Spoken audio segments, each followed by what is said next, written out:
টাকা আমাদের কিসের জন্য তারা আমরা বলতে পারি না। আমরা তো নেটওয়ার্ক পাই না, কথা বলতে পারি। কি কার জন্য টাকা দিচ্ছেন? আমার ফুবার কাছ থেকে টাকা নিচ্ছে, আমার ফ্যামিলি থেকে আমার ফুবাই গেছে থানায়, আমরা ইন্ডিয়া আটকা ছিলাম, আমরা তো আর যোগাযোগ করতে পারিনি। তারপর তারা বলছে যে টাকা চাইছেন, আমাদের তো দরকার তোমাকে ছাড়াই আনানোর জন্য, তার জন্য তার কাছ থেকে টাকা নিয়েছে পুলিশ।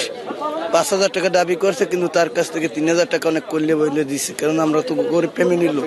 আমরা তো যোগাযোগ বিচ্ছিন্ন আমাদের, ঠিক আছে।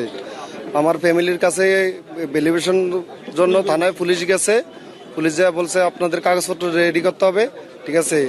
আমি বোলা জেলা বননদী থানার ভিতরে, পরে পুলিশ বলছে আপনাদের ভ্যালিডেশনের জন্য কাগজপত্র রেডি করার জন্য টাকা লাগবে।